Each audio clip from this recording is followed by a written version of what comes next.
Well, the other night, not the other night, one evening a couple of years ago, I was sitting out on my back porch and I had some cheap wine and fish and chips for tea. And I wouldn't say I passed out, but I had a dream, ladies and gentlemen. I had a dream.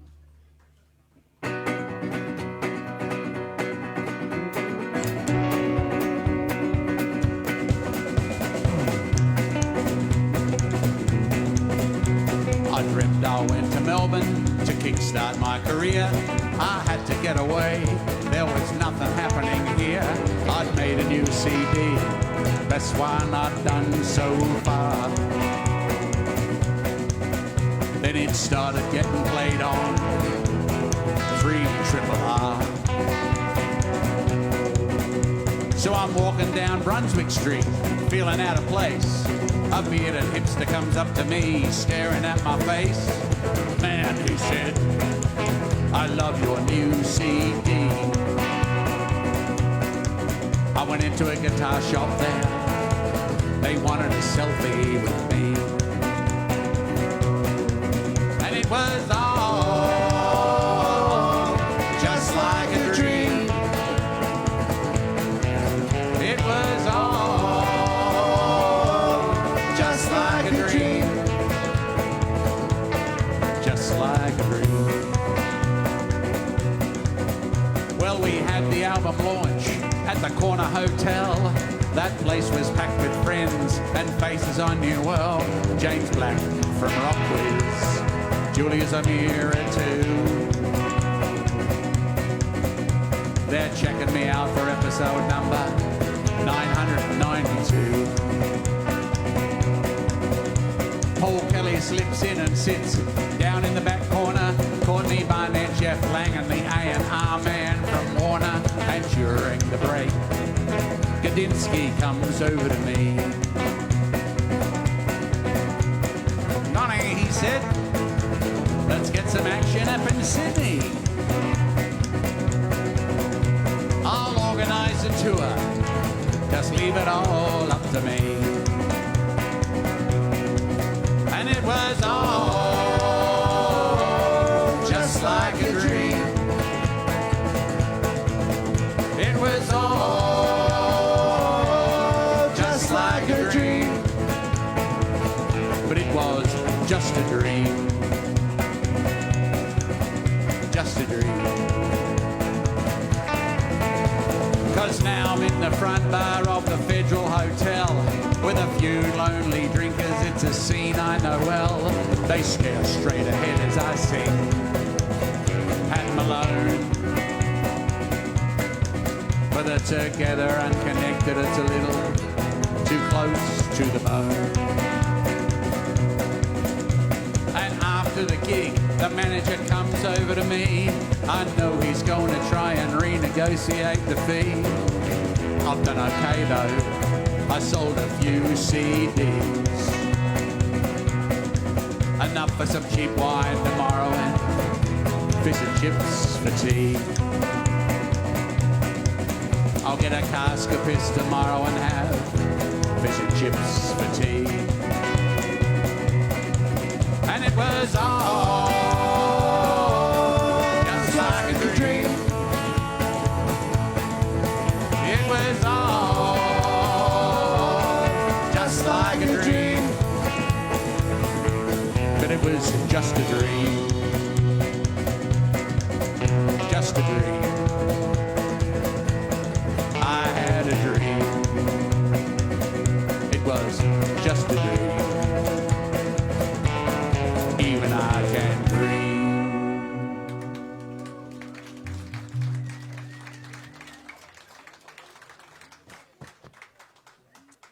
Now, when these big fellas here were very little, I knuckled down and got a proper job.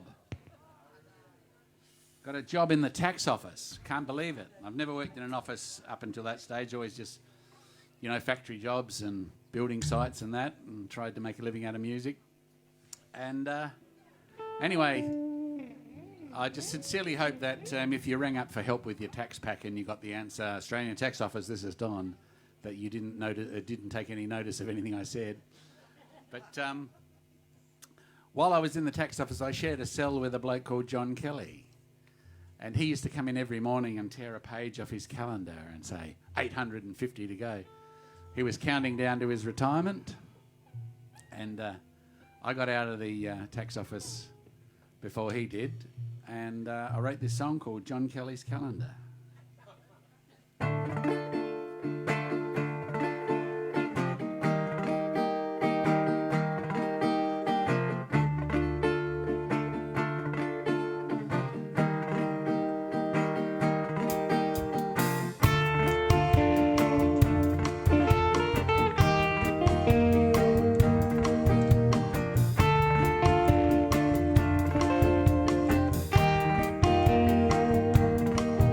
John Kelly has a calendar and he's marked out all the days. 797 until his retirement day. The office has a window, I watch the girls go by. I see the buses grinding on, I catch a glimpse of blue sky.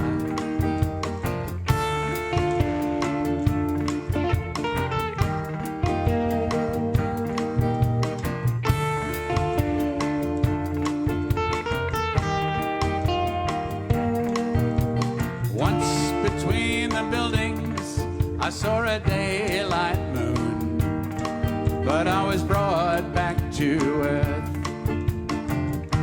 all too soon by another pointless meeting, one more stupid call. Some big shot down from Sydney supposed to motivate us all. And they sometimes ask me, why do I stay? I ask myself that question every single day.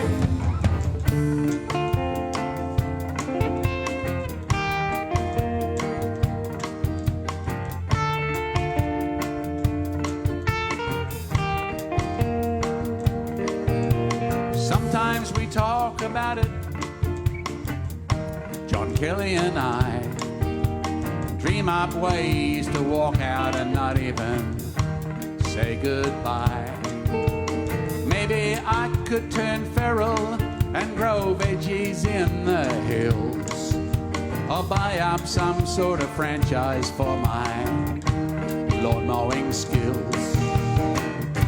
And they sometimes ask me, why do I stay? I ask myself that question every single day. But I've got my reason. It's like a year's got its seasons. A man has to do what a man's supposed to do. But I wonder what would happen if I believed I could fly. Would I take to the wing or come crashing down and die?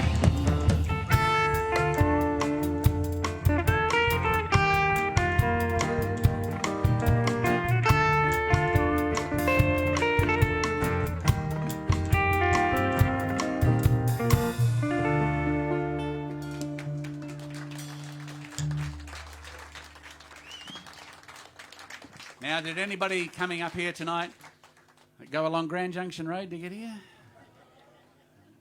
Eddie did. That's right. I took a detour just so that this song would be relevant tonight. Good man. I went up there and got onto the new, what is it, the East North-South Expressway. Used to take me about 35 minutes to get here from where I live, just off Grand Junction Road down in Rosewater. Now, it only took about 12 minutes. What a great success story for Adelaide's infrastructure. That's right. It was built for me, you know. Oh, Mr. Morrison. What am I talking about?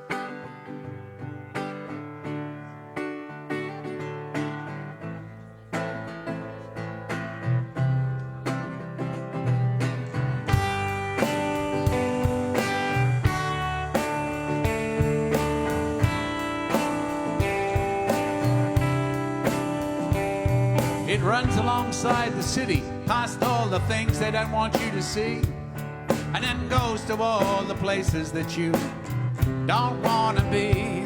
It's the home of the high-vis shirt and the clapped-out Commodore, of smokes hanging out the window, one eye out for the law. There's no prestigious location, no desirable postcode. There's nothing up and coming on Grand Junction Road.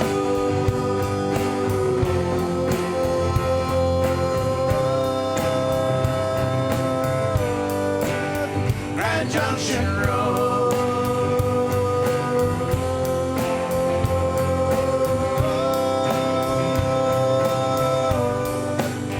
At the IGA, near Addison Road, they do their best to keep it clean, well stocked and in straight rows. But in the car park, there's a deal going down between young men so far gone, they're barely human. And on the corner, there's a girl so stoned she can hardly stand, when just a mile or two down the road, she could be kicking her heels off in the sand. There's bottle shops selling to the always pissed, street girls servicing the never kissed, late night pokies for the barely missed, truckloads of crack for the Wingfield dip. It's the place you go to make a living. It's not the place you want to live in. You won't find nothing to ease your load driving down Grand Junction Road.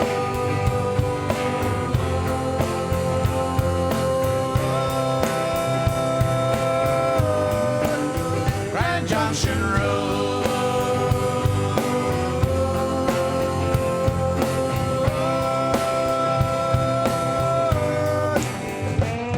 My father worked in a factory there, just down from the prison.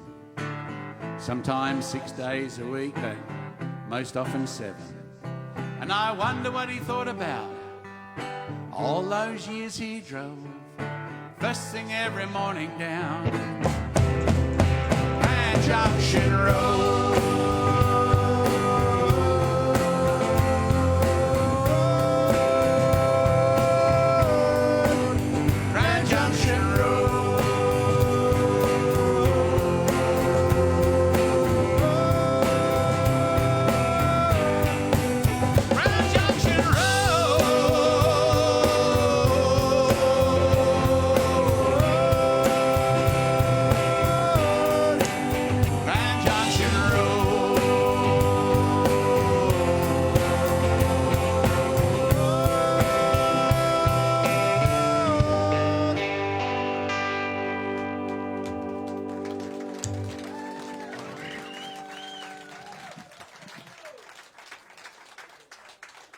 Thank you. Thanks very much.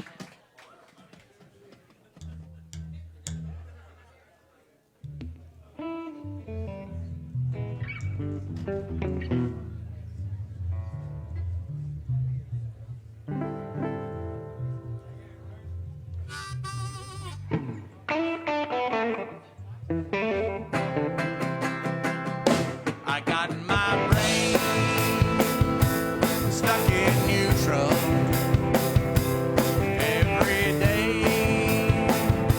feels the same. Efforts to change are somewhat futile, so I lay away the game. All forward motion has been suspended, and the brakes firmly applied. The old timetable has been amended. No forward movement on this line. I'm driving fast, but getting nowhere.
I think we finished that a verse too early. Sorry, Jake. That's right. I was feeling the licks, man.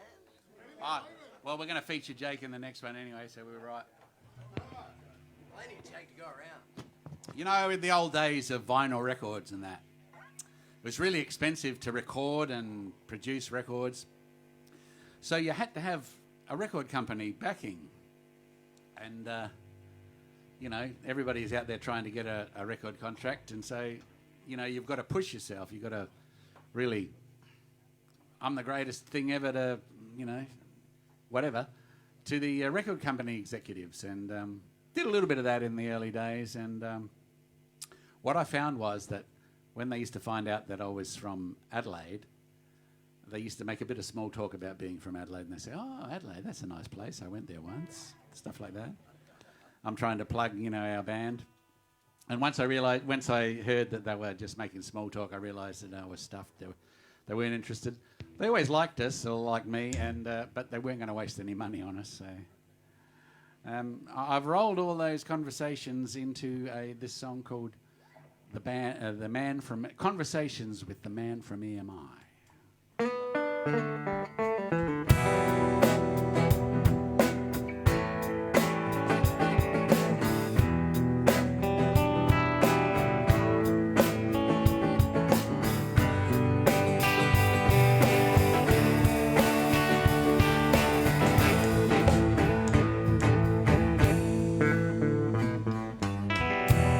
Nice wine there, yes I know.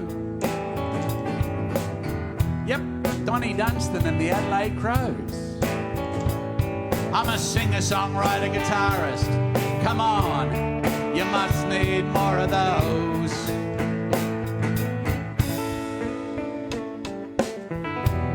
I've played pubs and clubs and halls. I've done the market and the mall. I've played all 4 gigs they've got there 100 times or more. I've done them all before. I'm a legend in Adelaide. They love that song, they're the one I just played for you. They love me down in Robe and they're gonna fly me up to Roxby Down.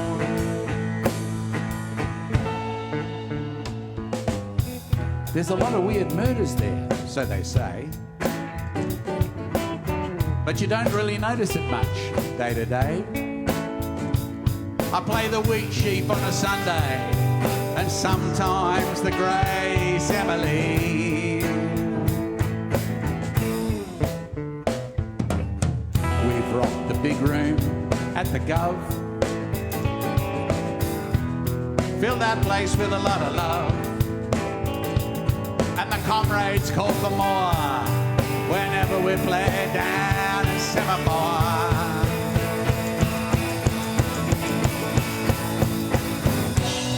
I'm a legend in Adelaide.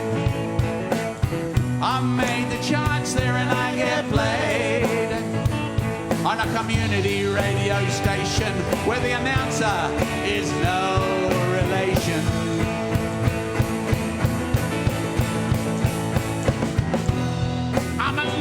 But I'm not yet a star.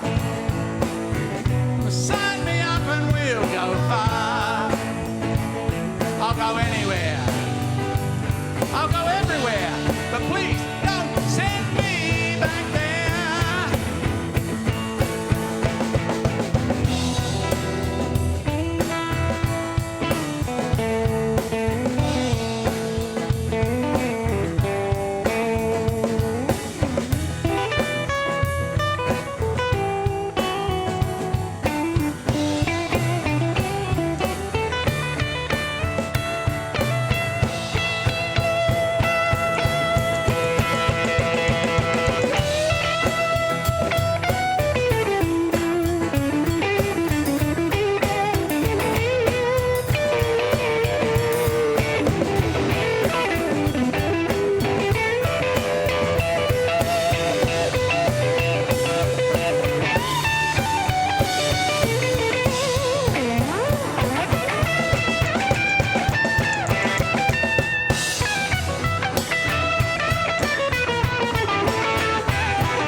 we could work the system and get a grant. You just bend over and drop your pants. Then you dream up some weird marketing plan. Then some arts essay bureaucrat hands you 10 grand. It's a 20-minute city, that's all it takes to get around.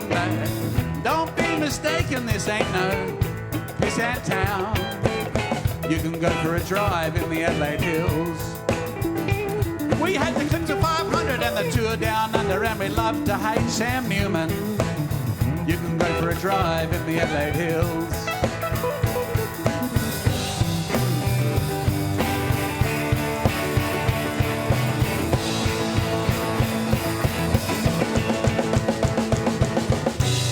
I'm a legend in Adelaide. You just tell them you're from Melbourne and you've got it made. I've been on the ABC. They played 2 minutes of my song that goes for 3.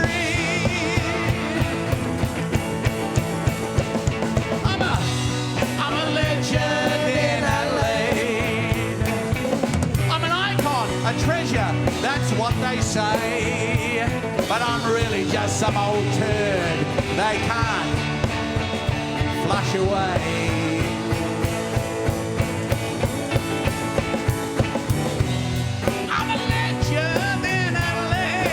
Believe me, I'm a legend in LA. I'm a legend. Yeah.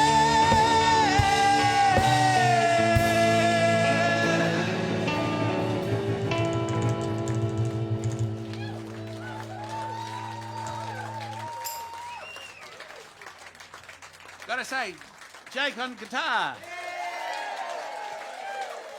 He made Neil Young look bad, didn't you?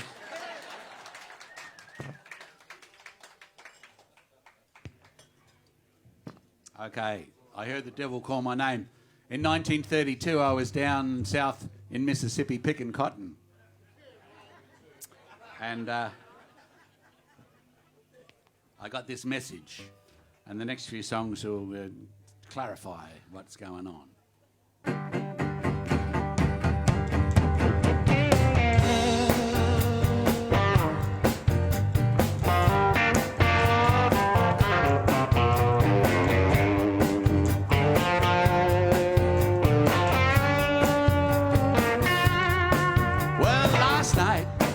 I was asleep. I heard the devil call my name. He said, "Don boy, come on down. It's time I stake my claim." Well, I cried, and I cried out loud. I regret what I have done. But the devil, he just laughed. He said, "Don, you had your fun." Heard the devil call my name. I heard the devil call my name. I heard the devil call my name. I heard the devil call my name.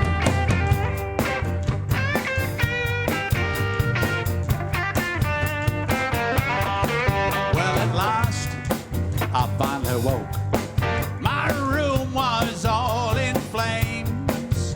My lungs filled with smoke. I heard the devil call my name. Well, I cried, Lord help me now. But he just turned the other cheek. He said, "I can't help you now. You got your destiny to make."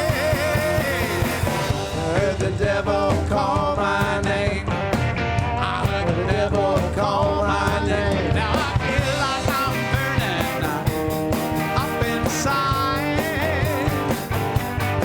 I got nowhere to run and nowhere to hide.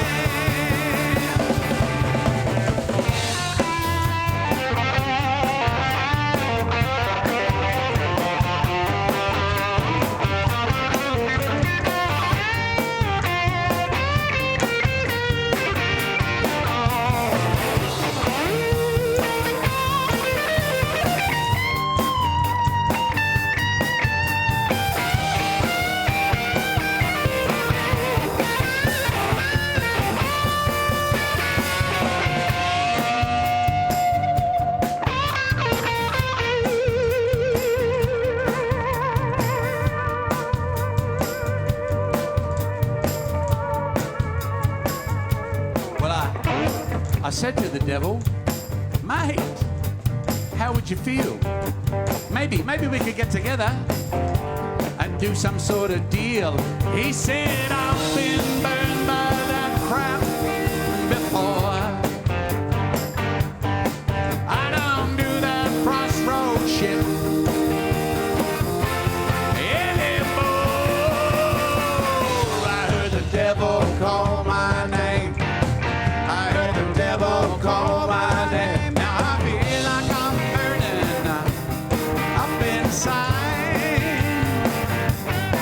I got nowhere to run and nowhere to hide.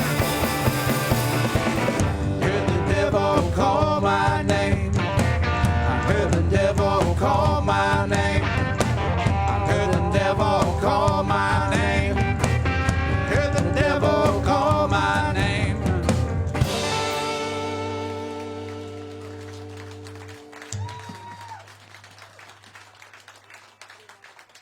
Okay, so this next song, written by Robert Johnson.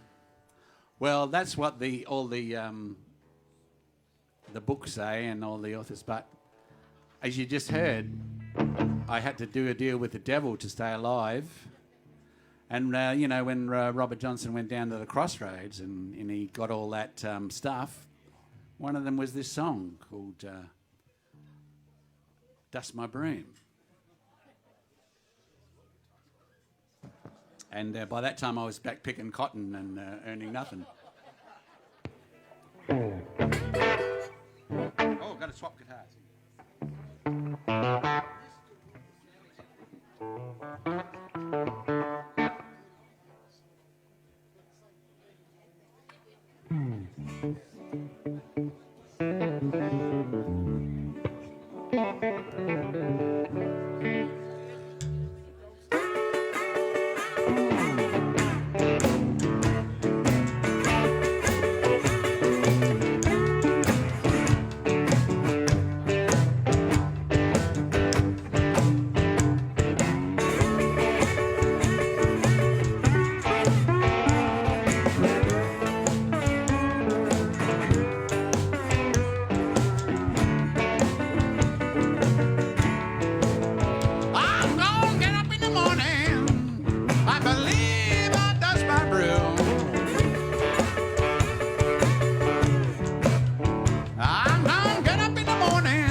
Bus girl I've been loving and my friends can't take my room.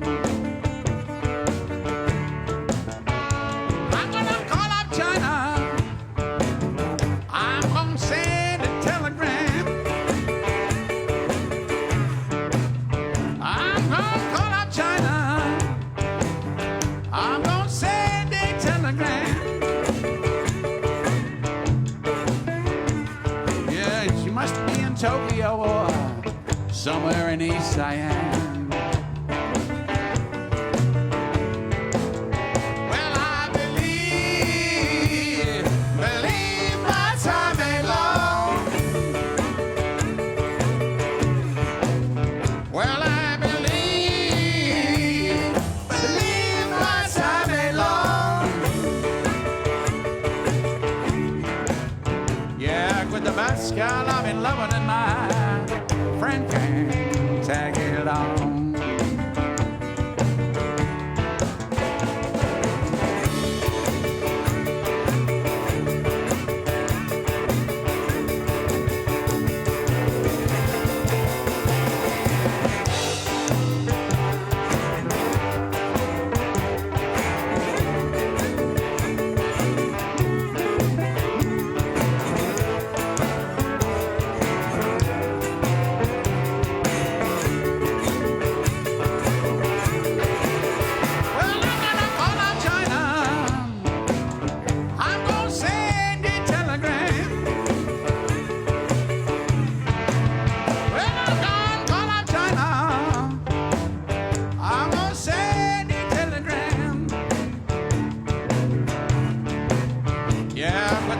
Girl, I've been loving and I wanna head off to East Side.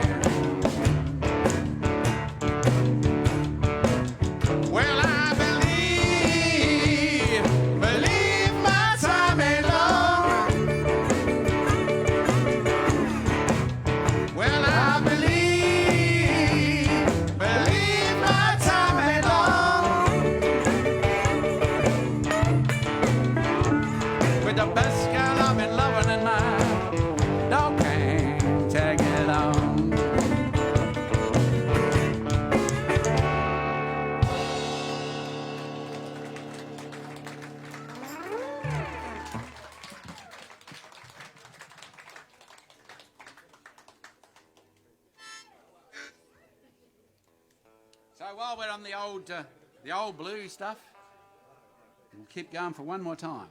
Is this in D as well? Yep. Oh, okay.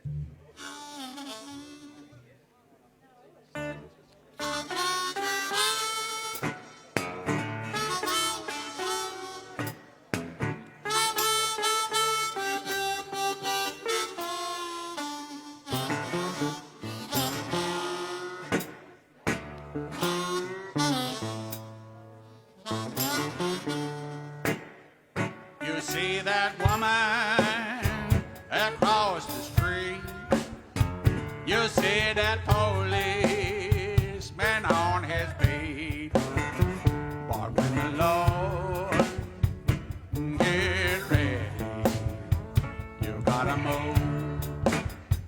You got to move. You got to move. You got to move, child. You got to move. But when the Lord gets ready, You gotta move. you may be high, you may be low, you may be crime child, you may be low. But when the Lord gets ready, You gotta move. you got to move, you got to move, you got to move, child, you got to move. But when the Lord gets ready, you gotta move. You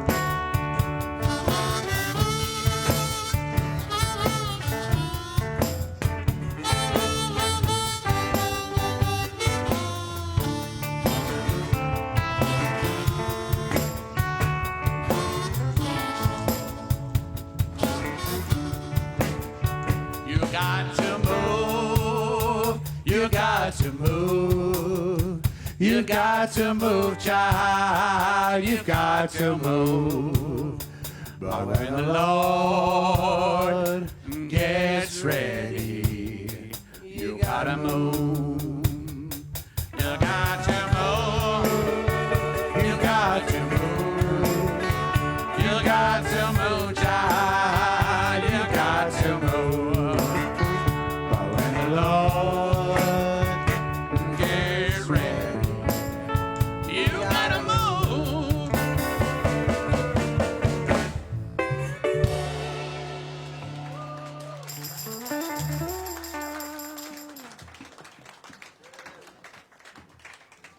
I can do that, yeah. Okay, way back. I told you about going to Morris Brothers, didn't I? I went to Morris Brothers.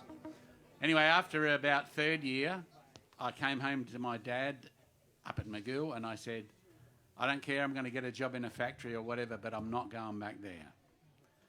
So they said, oh, all right then. So I went into Nord High, which was a 3-minute walk from our front gate up to Nord High. Went up to Nord High, and the thing I remember most about Nord High was that they had girls in the class. That even though I had 3 sisters, these were like proper girls, you know.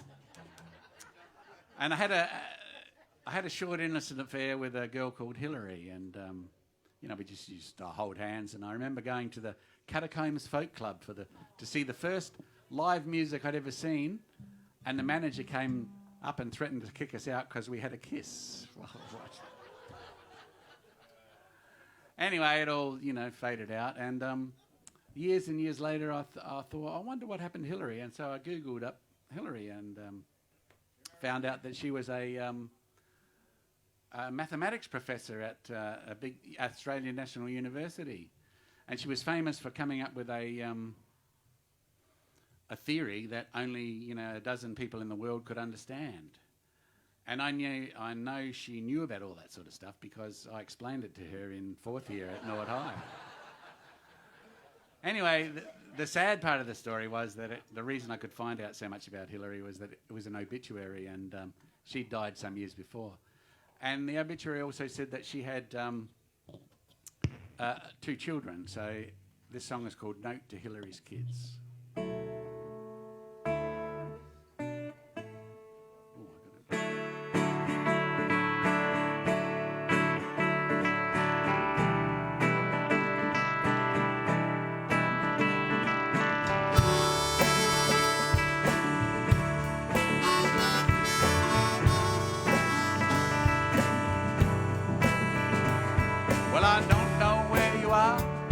I don't even know your names, but I know you're out there somewhere, so I'll write this just the same. I trust this finds you well, I hope life's treating you okay. I know this comes out of the blue, but there's something I'd like to say. I just found out your mother died quite a while ago. Nobody told me, there's no reason I should know. But you see, I knew your mother in my last year at school. She was in the brainy class and I was a sporting fool. She took a shine to me, I've got no idea why.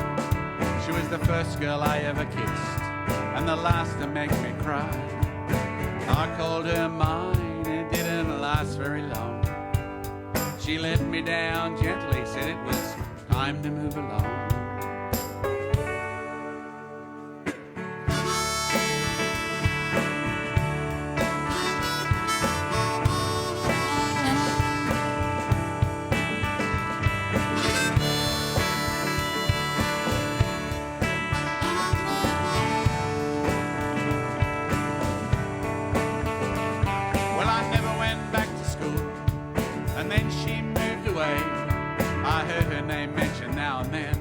I found out yesterday. You know, I still have a letter that your mother wrote to me, and it takes me back to that summer and love's mysteries. I'd like to let you know, but I don't know where to start, that a little piece of Hillary lives on in my heart.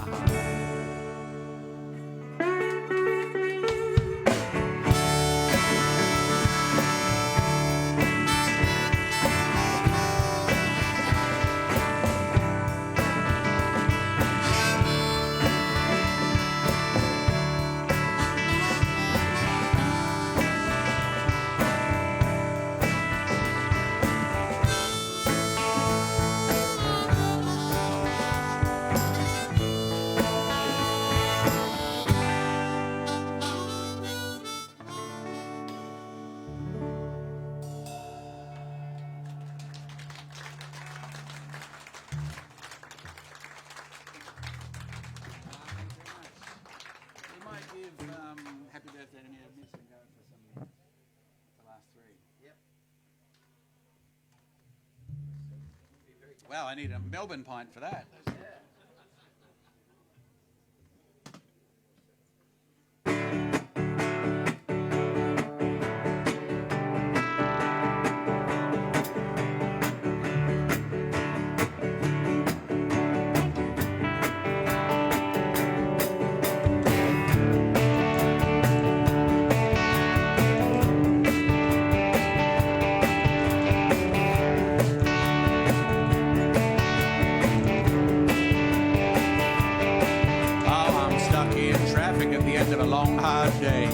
And it looks like home is still hours away, and I drift off into that other world, the one where I start talking to my dream girl. And I love it when you tell me all my jokes are very funny. I love it when you say you don't care about my money. I love it when you say you're never going away, except when we plan our big holiday. And you say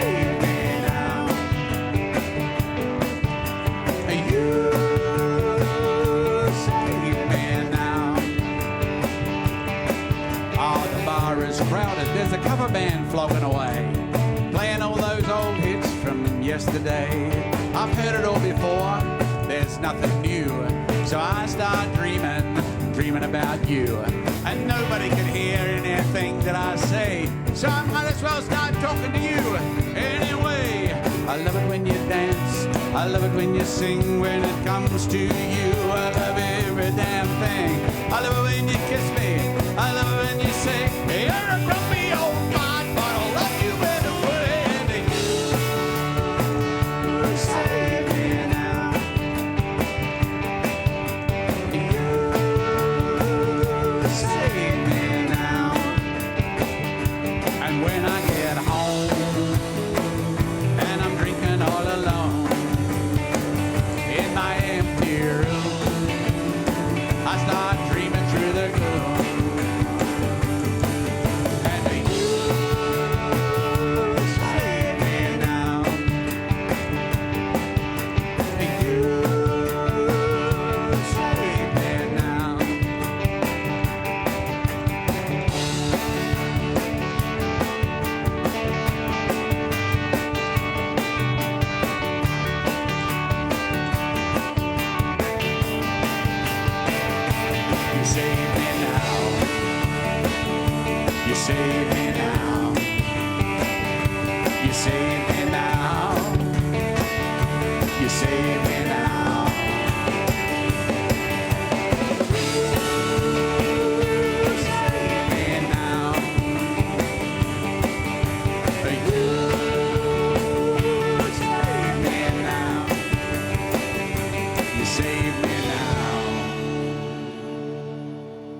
Thank you. We're going to do a song now that you cannot play at a work function.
Doesn't care about you. The only thing he cares about is when his promotion comes through. He struts around the floor, thinks he's very clever. That man is a genius. Said no one ever. My boss is an idiot. My boss is an idiot. My boss is an idiot. My boss is an idiot.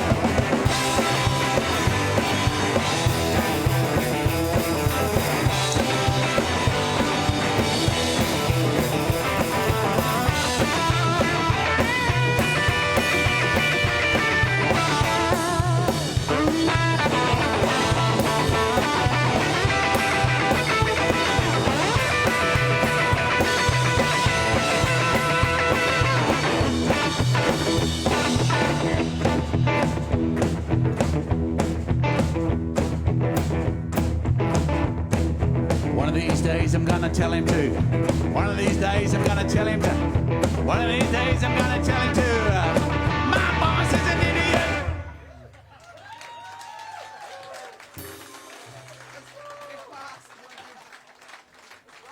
Yeah, it went too fast, but anyway, we made it.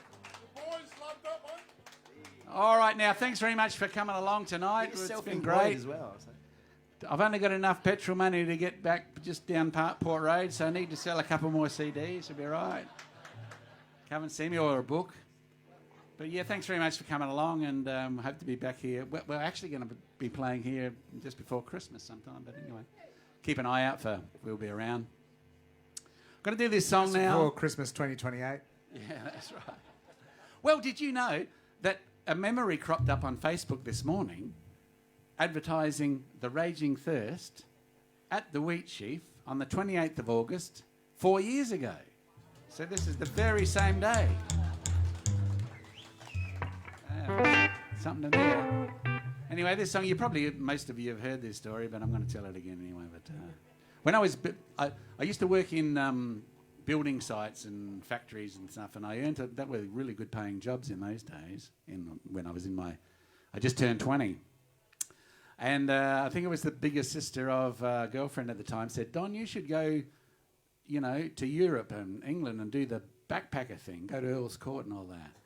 So I thought that was a great idea, so I did, and bought a ticket and went over there. And my plan was to buy a motorbike, because that's all I had over here. I never had a car licence, so I had a motorbike licence, in London, and then drive all around England and go across Europe and then down through Asia back to Australia. And that was the plan anyway, and I went and bought a BSA A65.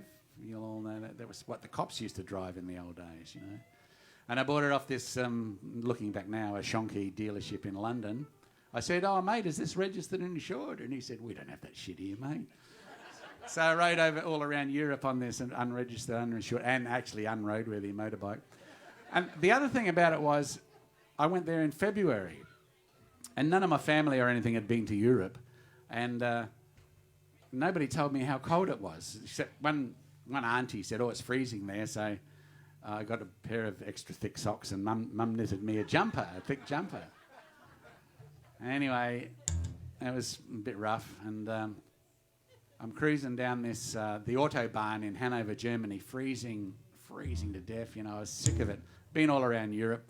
I actually found a diary a little while ago and had notes in it about that trip, and it said, the trip to Manchester was so bad, so freezing, I'll never forget it, so I won't worry about writing it down here. The thing was, I did forget all about it because it got worse from there on. And I'm going down this Autobahn in Hanover, Germany, and the bike sticks in first gear. So I could only go along, you know, like 20 k's an hour, and there's trucks and cars going past at 160 kilometres an hour.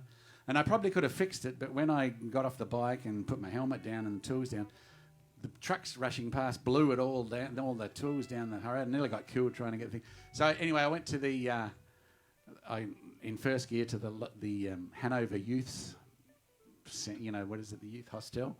And I sold it to a bloke there for 50 drachmas, which I thought was pretty good, you know. I didn't know anything about German money. And so that night I went down to a Snaps bar, the local Snaps bar, which was the only bar I could find because I really wanted a beer after all that effort. And go in there, and it's full of all old farts, even older than we are here, you know, now. And, yeah. I go up to the bar and, uno bureau metal. And then I tried to pay for it with my drachmas, and it turns out drachmas, of course, is Greek money, and I had no money. And anyway, an old fella took pity on me and bought me the beer. And as I stood in the back of that Snaps bar in Hanover, Germany, I had this memory. And now that I'm a world famous songwriter, it came out in a song a few years ago. It's called Pat Malone.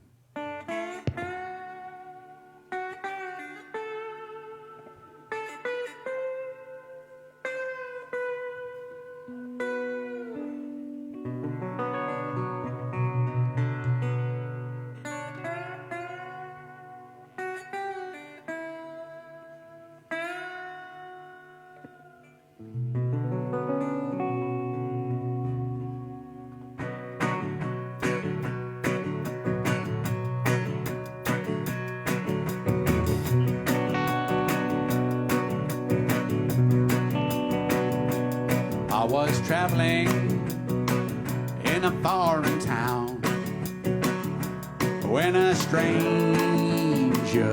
flagged me down. I was lost and far from home when I first met Pat Malone. After a while, we went our separate ways, and for many years he disappeared, never leaving a trace. Then in a crowded bar, I was drinking alone. He said, "Remember me, I'm Pat Malone." He brings no comfort, he brings no cheer. That's just the way it is when he's here. But when the nights are long, there's nothing else to do but drink with Pat Malone. I've known him now for many years, and we have shared 1,000 beers, but I could not call him a friend. He's just someone I see now and then. He brings no comfort, he brings no cheer. That's just the way it is when he's here. But when the nights are long, there's nothing else to do but drink with Pat Malone.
drink. Oh, with Pat Malone. Oh, and the nights are long. There's nothing else to do but drink with Pat Malone.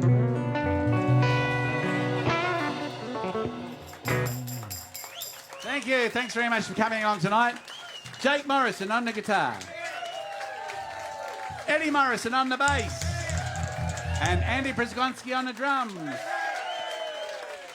Ladies and gentlemen, the man of the hour, the man with the power, too sweet to be sour, prettier than a flower, the man with the largest charms, the most arms, who does the most harm, too hot to handle, too cold to hold.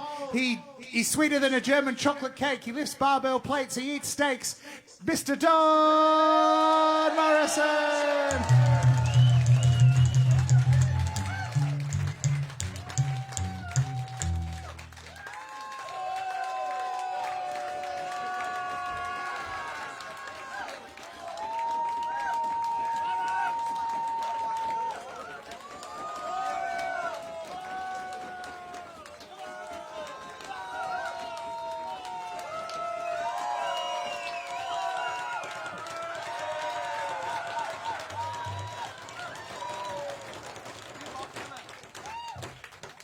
Oh, well, thanks very much for that. Yeah. That's great. Yeah. The Wheat Sheep's my favourite venue, I reckon. Great place. Now, okay, we'll finish off with this one. You know, when I'm touring around the world playing in sold-out concert halls and things, you know, in New York and California and London and all that, people often say, well, you know, where are you from? I say, I'm from Adelaide. And they say, well, what's the music scene like in Adelaide? And so instead of telling them what it's like, I've come up with a song. And I say, well, this is what would have happened if Bob Dylan was born in Adelaide.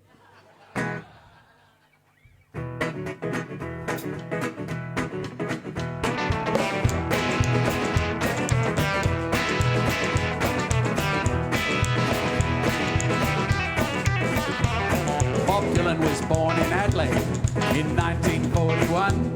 He went to Unley High School, but he never got along. Not exactly unpopular, just a little strange sometimes. He excelled in English and liked to talk in funny rhymes. Once he wrote a song, something about blowing in the wind. Then he went to teachers' college and didn't play much again.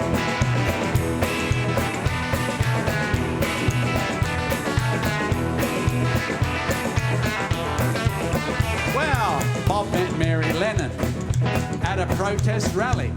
They bought a brick veneer down near Happy Valley.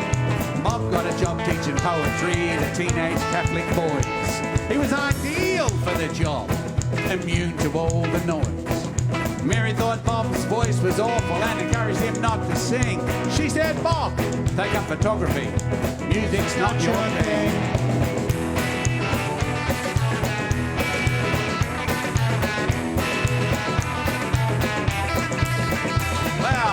Mary's brother lived in Maylands. His name was John.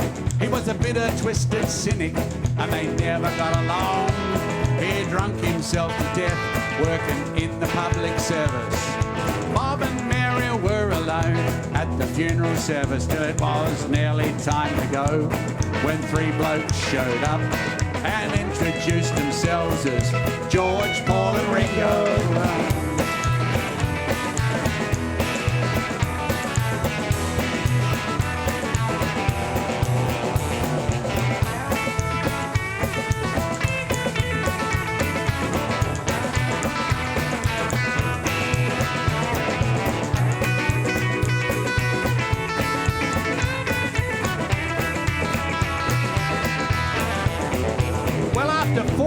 Of teaching, Bob finally called time.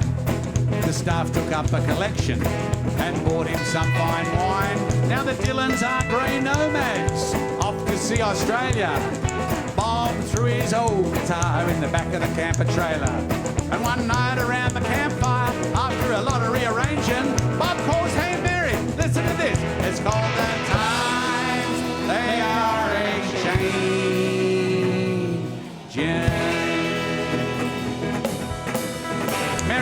Shut up, Bob, and get in the car.